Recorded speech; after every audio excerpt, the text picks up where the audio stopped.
바로 이전 영상인 창세기 1장의 인간 창조 이야기에서 하나님께서 인간을 하나님의 형상대로 만드셨음을 살펴보았습니다. 이번 영상에서는 창세기 2장의 인간 창조에 대하여 살펴보도록 하겠습니다. 창세기 2장 7절에 보면 다음과 같이 기록하고 있습니다. 여호와 하나님이 땅의 흙으로 사람을 지으시고 생기를 그 코에 불어넣으시니 사람이 생명이 되니라. 여기서 하나님의 이름이 여호와로 나와 있습니다. 하나님의 이름 여호와는 히브리어 동사하야 곧 존재하다에서 유래한 고유 명사로 스스로 존재하는 자 또는 영원한 자존자를 의미합니다. 이는 출애굽기 3장 14절에서 하나님께서 모세에게 나는 스스로 존재하는 자니라. 이에흐예 아셰르 이에흐예라고 선언하신 내용과 관련되어 있습니다. 하나님의 이름 여호와는 히브리어 자음 4글자로 구성되어 있습니다. 이것을 4개의 신성한 문자라 해서 사성 문자, 영어로는 테트라그라마톤이라고 합니다.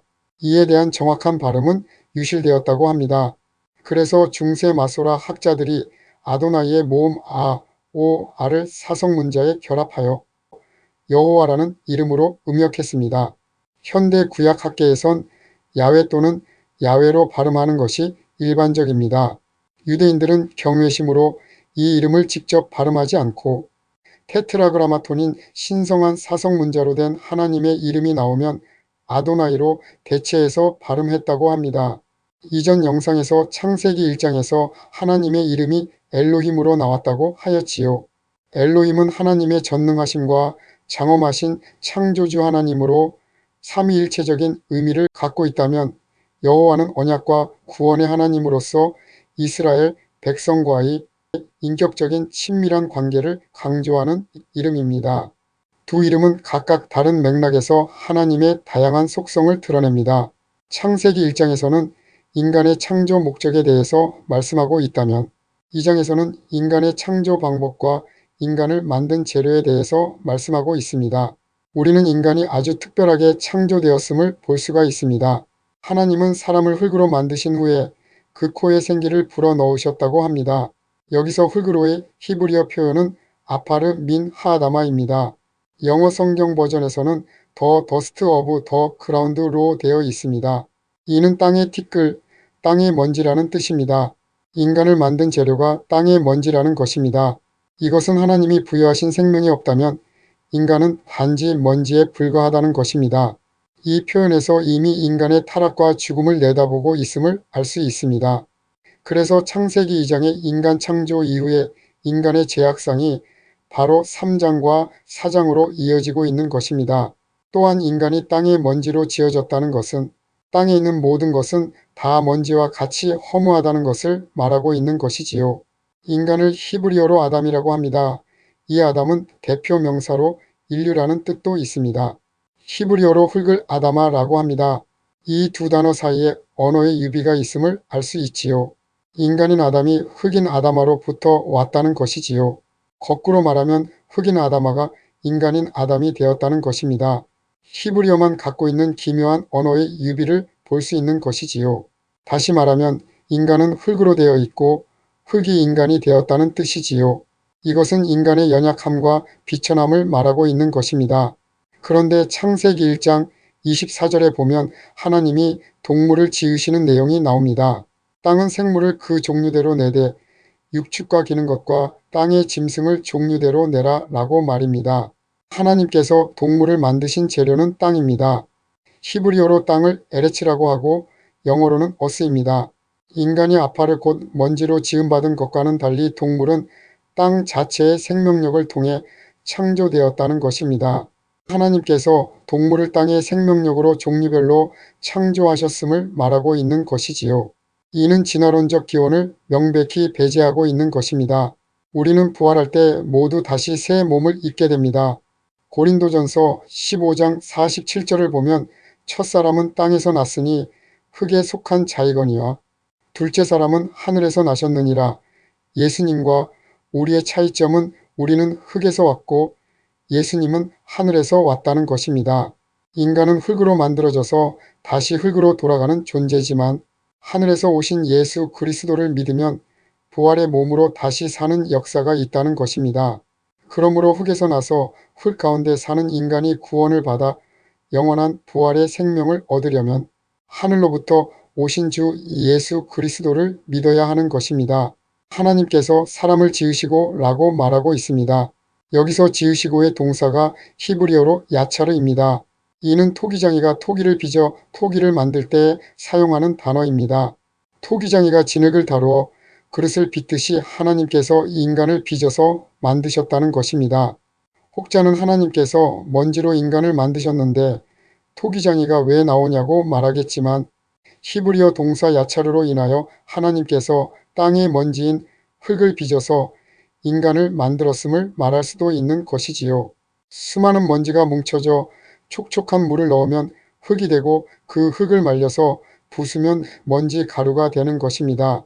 토기장이가 토기를 만들 때 아무 흙이나 사용하지 않습니다. 전국을 돌아다니며 가장 좋은 흙을 고릅니다. 그리고 가장 좋은 물로 반죽하고 굴레에다 넣어서 정성스럽게 굴려서 최고의 걸작품을 만들어냅니다. 그래서 하나의 질그릇에는 토기장이의 정성과 땀과 노력과 심혈이 기울여져 있는 것이지요. 토기장이가 진흙을 빚을 때 그의 체온과 숨결이 진흙 속으로 들어가게 됩니다. 하나님께서 우리 인간을 만드셨을 때 하나님의 체온과 숨결이 인간 속으로 고스란히 다 들어온 것이라 볼 수 있지요. 그만큼 하나님께서 인간을 지으실 때 정성을 다해 빚어서 만들었음을 알 수 있는 것이지요. 인간의 몸은 흙으로 만들었기 때문에 연약한 질그릇과 같은 존재입니다. 그런데 이런 연약한 질그릇 속에 예수 그리스도를 갖게 되면 다른 인생이 되는 겁니다. 고린도후서 4장 7절에서 사도 바울이 다음과 같이 선포합니다. 우리가 이 보배를 질그릇에 가졌으니 이는 심히 큰 능력은 하나님께 있고 우리에게 있지 아니함을 알게 하려 함이라 라고 말입니다. 이렇게 흙으로 정성스럽게 빚은 다음 하나님께서 생기를 코에 불어 넣으십니다. 생기를 히브리어로 니시마트 하임이라고 합니다.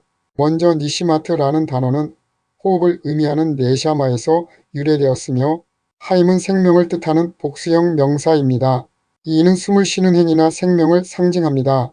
생기라는 단어 니시마트 하임은 오직 성경에 단 한 번 등장하는 단어입니다.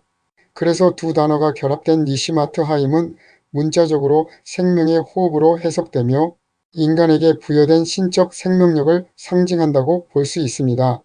그래서 인간은 단지 숨만을 쉬는 존재가 아니라 하나님의 생명이 깃든 신적 생명을 부여받은 존재가 되었다는 뜻입니다. 하나님이 창조한 어느 피조물에도 이 단어는 사용되고 있지 않습니다.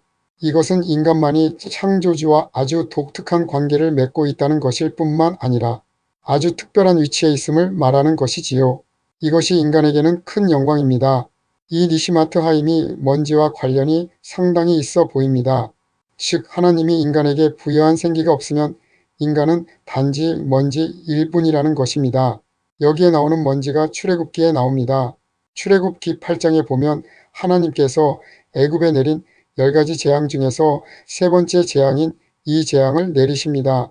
하나님께서 모세에게 땅에 티끌을 치라 명하시니 그 티끌이 이가 되었지요. 여기서 티끌과 창세기 2장 7절의 먼지가 똑같이 히브리어로 아파르라는 단어입니다. 세 번째 재앙인 이 재앙의 목적은 애굽에 살고 있는 이스라엘 백성들에게 땅에서 나오는 모든 풍요로움이 결국 먼지이고 그것이 이가 되어 사람에게 고통을 주는 것임을 알라는 것입니다. 그런데 우리도 땅의 것을 보면서 티끌로 생각하지 않고 그것이 풍요의 상징이고 행복을 가져다 주는 것이고 번영을 가져다 줄 수 있는 것으로 생각하며 삽니다. 그래서 하나님은 나의 생명에 숨을 부여받지 아니한 것은 다 티끌과 같은 것이다 라고 말하고 있는 것입니다. 동물들은 하나님의 숨을 받지 않았습니다. 동물들은 하나님을 경배하고 찬양하고 예배하며 하나님의 목적대로 하나님께 영광을 돌리는 삶을 살지 않아도 아무렇지 않습니다. 땅에서 나와서 땅으로 돌아가면 그만입니다. 그런데 사람은 그렇지 않다는 것입니다. 하나님으로부터 생명의 숨을 부여받아 살아있는 존재, 생명체가 된 인간은 하나님을 경배하고 찬양하며 그분만이 유일한 행복임을 알고 그분을 섬기고 경외해야 한다는 것이지요. 하나님께서 땅의 먼지로 사람을 빚으시고 그 코에 생기를 불어넣으시니 생명이 되었다고 하였습니다. 여기서 생명이란 히브리어로 네페시 하야입니다. 이것의 기본 뜻은 목숨 또는 생명체란 뜻입니다. 그러므로 하나님께서 흙으로 사람을 빚으시고 그 코에다가 니시마트 하임, 곧 생명의 숨을 집어넣었더니 인간이 생명체가 되었다라는 것입니다. 혹자는 하나님께서 그 코에 하나님의 영을 넣어서 영적인 존재가 되었다고 해석을 하기도 합니다. 아주 잘못된 해석이라고 보기는 그렇지만 히브리어 성경의 뜻을 너무 과장해서 무리하게 해석한 것이라 볼 수 있습니다. 사실 그런 뜻이 아니지요. 히브리어로 영은 루아흐입니다. 그러므로 생명이 되었다는 것보다 그냥 산 존재 또는 생명체가 되었다는 뜻으로 번역하는 것이 옳다고 봅니다. 그런 면에서 새 번역 성경이 잘 번역한 것 같습니다. 새 번역 성경에서 창세기 2장 7절을 다음과 같이 번역하였습니다. 주 하나님이 땅에 흙으로 사람을 지으시고 그의 코에 생명의 기운을 불어넣으시니 사람이 생명체가 되었다. 창세기 1장 21절과 24절 그리고 30절에 보면 하나님께서 바다의 생물들과 하늘의 새들과 땅의 가축과 짐승들을 지으셨을 때도 네페시 하야라는 단어가 사용되었습니다. 사람에게만 네페시 하야를 사용하고 있는 것이 아닙니다. 짐승들에게도 동일하게 네페시 하야라는 단어가 사용되고 있기에 만일 생명을 영적인 존재로 해석하면 짐승들도 모두 영적인 존재로 보아야 하는 문제가 발생하게 됩니다. 그러므로 생명이라는 번역보다는 산존재 또는 생명체라는 번역이 올바른 번역이라 볼 수 있지요. 성경은 하나님께서 치밀하고 섬세하게 만드신 걸작품이 바로 인간이라고 말하고 있습니다. 또한 생기를 인간의 코에 불어넣으신 것은 따뜻하고 인격적인 하나님의 얼굴이 인간의 얼굴에 매우 가까이 다가왔다는 것을 상상해 볼 수 있지 않나 싶습니다. 그런 의미에서 세상에 하나님이 창조한 피조물 중에 하나님의 얼굴을 가까이 마주친 피조물이 어디 있겠습니까? 그만큼 인간은 하나님께 소중한 존재이고 하나님의 따뜻한 숨결과 체온을 느낀 존재라는 것을 잊어서는 안 되는 것입니다. 창세기 1장에서는 천지 만물을 말씀으로 창조하신 위대하신 창조주 하나님에게 하이라이트를 비추고 있다면 창세기 2장에서는 영화의 한 장면처럼 사람에게 클로즈업하고 있는 것입니다. 그래서 사람에 대한 창조를 한 번 더 부연 설명하고 있는 것입니다. 전능하신 성삼위 창조주 하나님께서 하나님의 형상대로 남자와 여자를 지으셨습니다. 그리고 그들에게 영적이며 지성적인 능력을 주시고 만물을 다스릴 왕적인 통치권을 부여해 주셨습니다. 이것이 창세기 1장의 창조 이야기입니다. 그러면 도대체 그런 위대하고 존엄한 인간을 어떻게 만들었는가가 궁금한 것이지요. 그것을 아주 상세하게 접근하여 남자와 여자를 만드시는 구체적인 과정과 방법, 그리고 재료까지 설명해 주는 것이 창세기 2장의 인간 창조 이야기인 것이지요. 그러므로 창세기 1장과 2장은 동일한 창조 사건의 다른 모습을 보여주고 있는 것입니다. 결국 인간 창조는 성삼위 하나님의 협업으로 6일 창조의 종결점으로 하나님의 걸작품 또는 창조의 활용점정이라고 결론을 맺을 수 있겠습니다. 블레즈 파스칼이 유명한 말을 했지요. 인간은 더없이 연약한 한 줄기의 갈대에 불과하다. 그러나 생각하는 갈대이다. 이 말은 인간 본성의 이중성을 표현해주는 말이 아닌가 싶습니다. 인간이 아무리 위대하다 할지라도 한없이 연약한 먼지로 피조된 존재이기에 절대적으로 하나님 없이는 살 수 없는 존재임을 명심해야 합니다. 이것이 피조물의 창조주 하나님에 대한 완전한 신뢰이며 겸손 아니겠습니까? 이 위대하시고 장엄하신 창조주 하나님을 시편 8편의 저자인 다윗은 시편 8편 4절에서 5절로 다음과 같이 선포합니다. 하나님의 말씀입니다. 사람이 무엇이기에 주께서 그를 생각하시며 인자가 무엇이기에 주께서 그를 돌보시나이까. 그를 하나님보다 조금 못하게 하시고 영화와 존귀로 관을 씌우셨나이다. 아멘. 제 영상을 시청해 주셔서 감사합니다. 우리 주 예수 그리스도의 은혜와 평강이 넘치시기를 소망합니다. 구독과 좋아요는 무료입니다.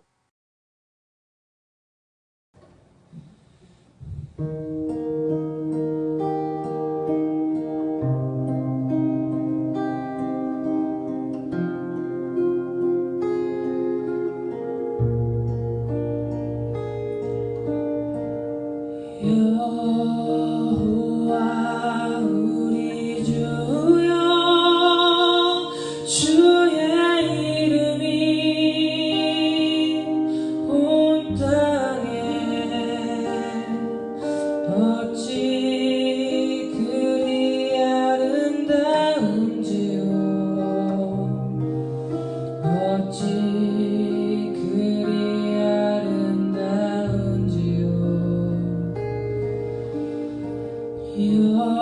여호와 우리 주여 주의 이름이 온 땅에 어찌 그리 아름다운지요. 어찌 그리 아름다운지요. 주의 손가락으로 지으신 주의 하늘과 주가 베풀어 두신 달과 별 내가 보니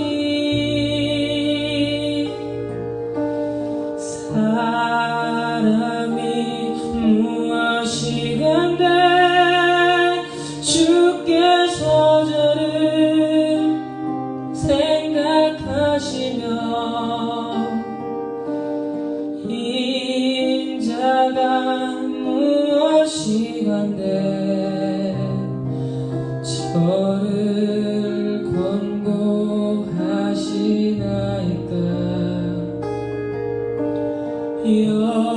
여호와 우리 주여 주의 이름이 온 땅에 어찌 그리 아름다운지요. 어찌 그리